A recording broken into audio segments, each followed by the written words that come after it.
Hi everyone, my name is Emmy, or Emmy Rosem. I make a lot of lifestyle and uni related videos over on my own YouTube channel, but today I'm going to be sharing with you guys some ways that you can stay productive and organised in lockdown.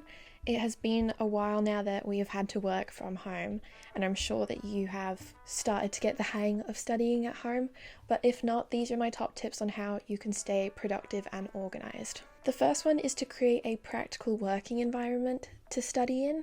I find that if you have a set area or place where you can study, your productivity just skyrockets. Now, this doesn't mean you have to have an office or a completely separate room. It can be a space in your bedroom or at your dining table or in your lounge room, depending on who you live with. Find a spot where there is as little distractions as possible, whether that means asking your flatmates to give you some space or just to not come and distract you while you're studying in your room. Or if you don't want to study in your room and your flatmate's always in their room, you can go and study in the communal spaces. I personally like to make sure that my phone is not with me when I'm studying. I like to put it on the other side of the room and sort of take away any distractions that I may have so I can just sit down and get started.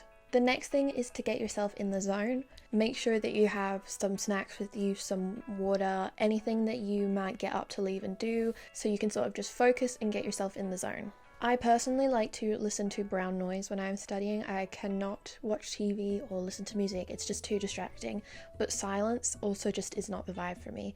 So I find that using brown noise is a super easy way to just get myself into the zone. And now when I hear it, my body just automatically goes into study mode and concentrates. The third tip is to just start. Set a timer for 5 minutes, and if it means that you just sit and get it done for 5 minutes, that's better than nothing. The hardest part of being productive and organised is just getting started. So if you just make yourself start, you'll find that you begin to get into it, and if you set a timer for 5 minutes to just study, you'll probably turn that timer off and keep studying. There is also the Pomodoro Technique where you work for 25 minutes and then have 5-minute breaks. This is a really good technique if you're struggling or don't like the idea of sitting for ages just staring at a screen. So you sort of have like a short time constraint that you have to work towards, and usually you perform better. Create a schedule that you will stick to. Write it down. Write it on paper, on your phone, a to-do list. Create a content calendar for yourself. Anywhere or anything that you can create a schedule that you know you'll actually stick it to. I use my calendar on my phone as well as the notes, and I also use a bullet journal system.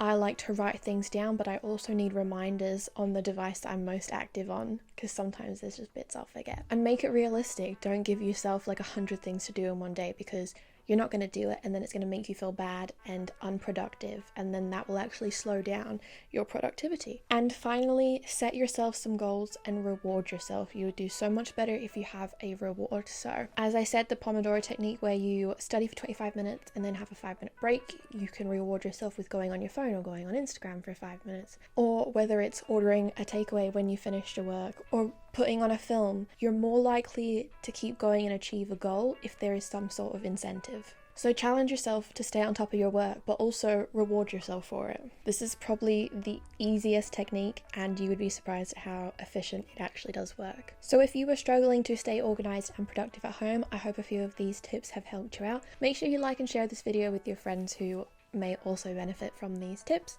And thank you so much for watching. Bye!